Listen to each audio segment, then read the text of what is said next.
사랑하는 형제자매 여러분, 오늘 주님의 이름으로 평안을 전합니다. 이 귀한 말씀을 듣기 전에 잠시 주님의 은혜를 더 널리 전하는 일에 동참해 주시길 부탁드립니다.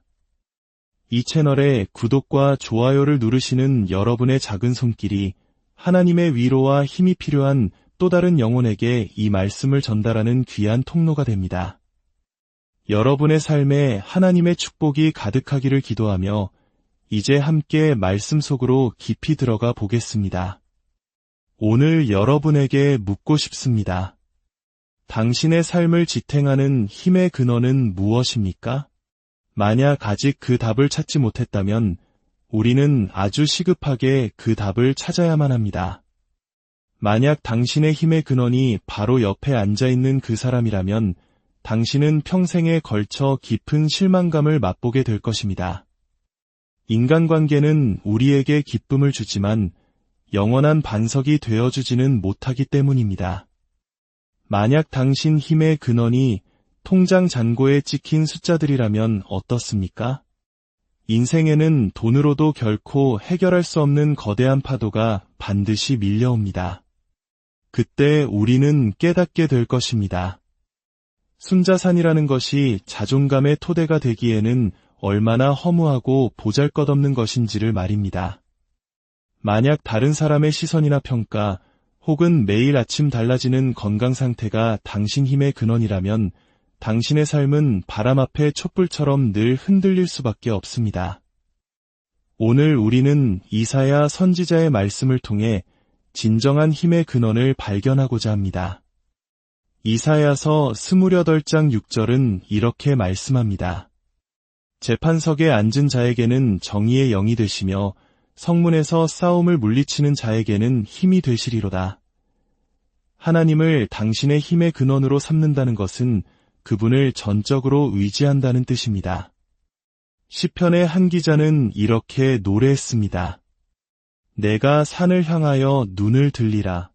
나의 도움이 어디서 올까? 나의 도움은 천지를 지으신 여호와에게서로다. 여호와께서 너를 실족하지 아니하게 하시며 너를 지키시는 이가 졸지도 아니하시리로다. 이스라엘을 지키시는 이는 졸지도 아니하시고 주무시지도 아니하시리로다. 여호와는 너를 지키시는 이시라. 여호와께서 내 오른쪽에서 내 그늘이 되시나니 낮에 해가 너를 상하게 하지 아니하며 밤의 달도 너를 해치지 아니하리로다. 여호와께서 너를 지켜 모든 환난을 면하게 하시며 또 내 영혼을 지키시리로다. 아멘. 나의 모든 도움이, 나의 모든 소망이 오직 하나님과 우리 주 예수 그리스도로부터 온다는 사실을 아는 것. 그 어떤 도움도 동서남북, 세상의 경제 상황이나 직장에서 오는 것이 아님을 깨닫는 것. 바로 이것이 믿음입니다.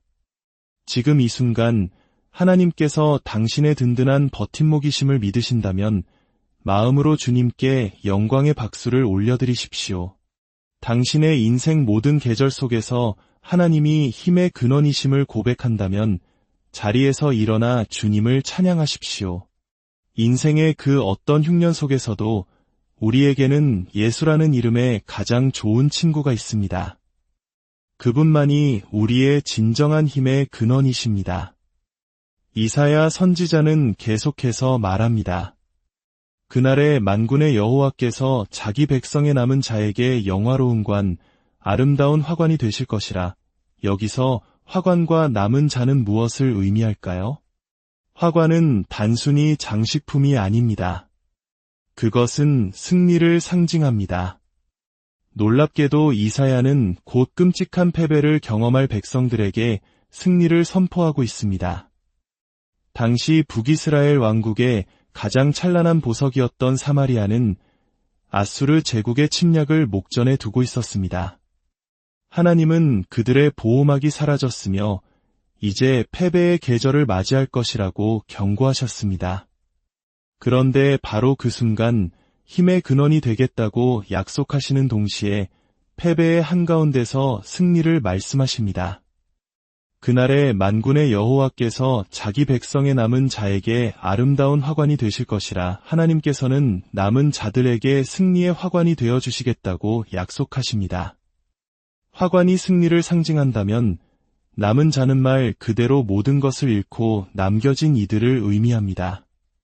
기억하십시오. 하나님께서는 언제나 남은 자를 두십니다. 당신의 인생에서 무엇을 잃었든 누가 당신을 떠나갔든 상관없습니다. 주님은 반드시 남겨두신 것이 있습니다. 이 세상이 아무리 사악해지고 시대가 어두워 보여도 하나님께서는 모든 세대, 모든 도시, 모든 공동체 안에 반드시 당신의 남은 자들을 두십니다. 이는 마치 집안의 기름이 다 떨어져 굶어 죽을 것 같은 상황에서도 마지막 한 방울의 기름이 남아있는 것과 같습니다.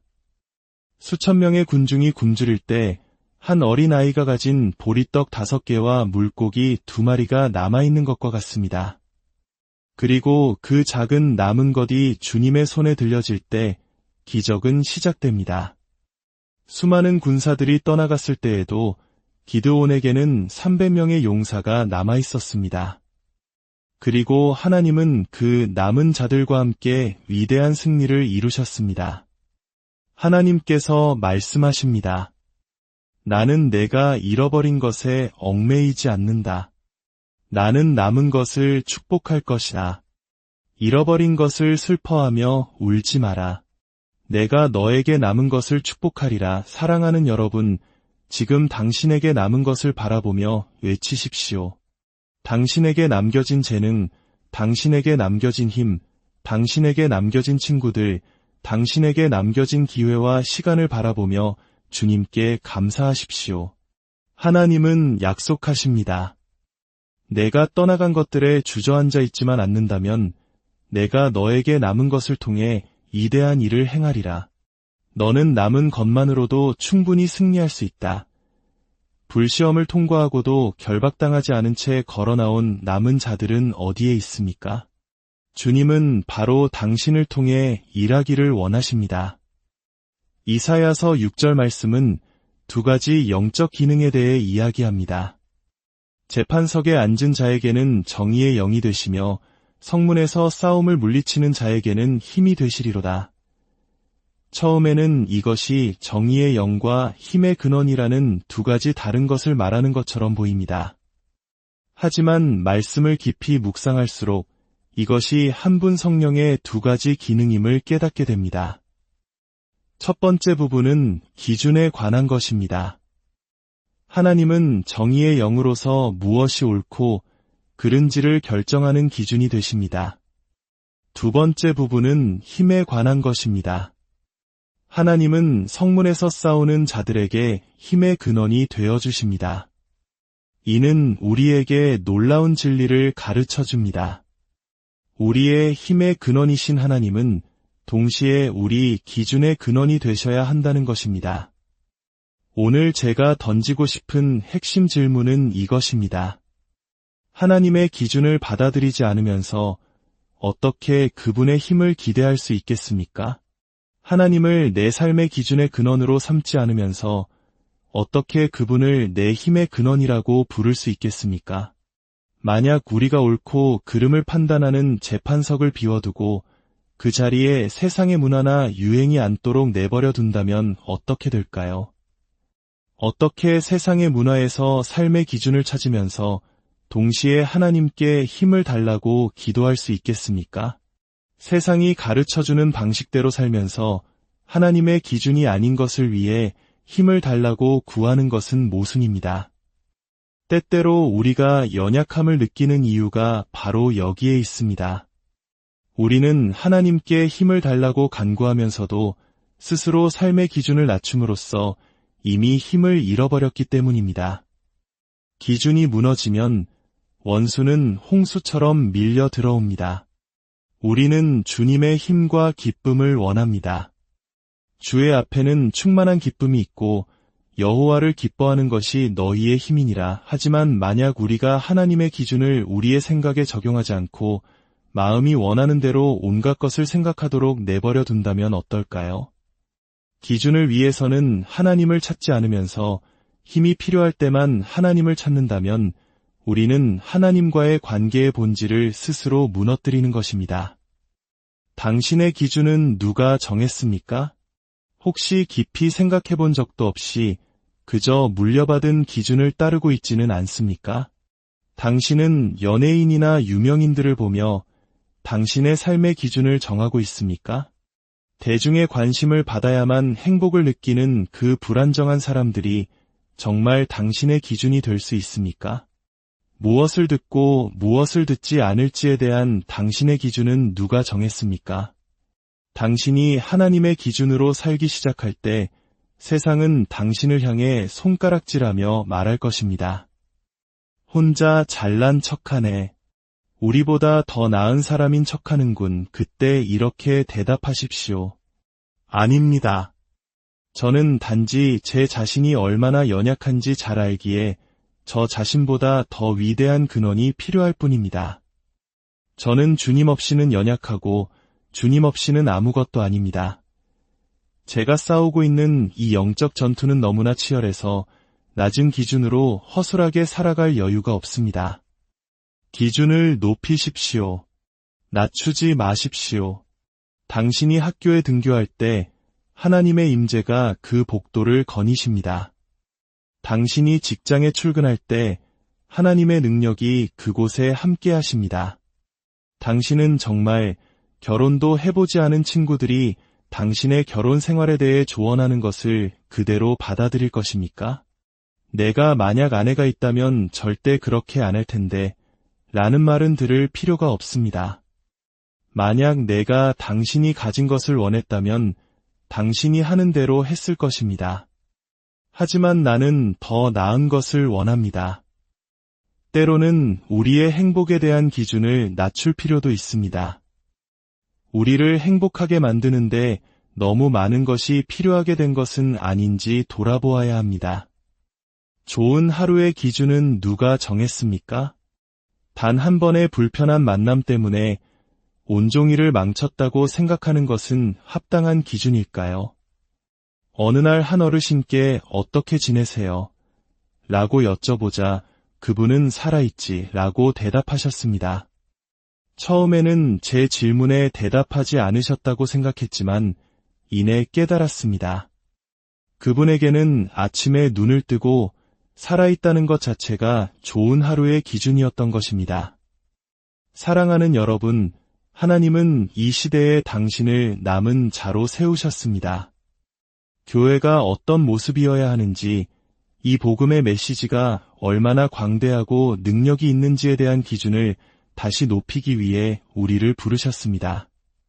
하나님께서 당신의 기준을 세우지 않으셨다면 어떻게 그분이 당신의 힘이 되어주시기를 기대할 수 있겠습니까?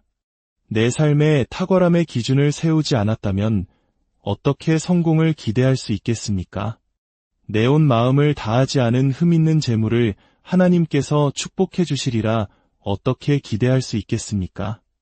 오늘 말씀을 마칩니다. 이제 우리의 삶을 돌아보며 결단합시다. 세상의 기준이 아닌 하나님의 기준을 내 삶의 유일한 표준으로 삼겠습니다. 그 기준 위에 굳게 설 때 세상이 감당할 수 없는 하나님의 힘이 우리 삶에 부어질 것입니다. 그 힘으로 우리는 성문에서 싸움을 물리치고 마침내 주님이 예비하신 승리의 화관을 쓰게 될 것입니다. 사랑의 하나님 아버지, 오늘 우리에게 진정한 힘이 어디로부터 오는지 깨닫게 하시니 감사합니다. 세상의 헛된 것들에 마음을 두었던 저희의 연약함을 용서하여 주시고 오직 하나님만을 힘의 근원이여 삶의 기준으로 삼게 하여 주옵소서. 우리에게 남겨주신 것들을 통해 일하시는 주님을 신뢰하며 날마다 믿음의 기준을 높여가는 저희가 되게 하옵소서. 이 말씀을 듣는 모든 성도님들의 삶 위에 하나님의 강한 힘과 넘치는 평안이 함께하기를 우리 주 예수 그리스도의 이름으로 간절히 기도드립니다.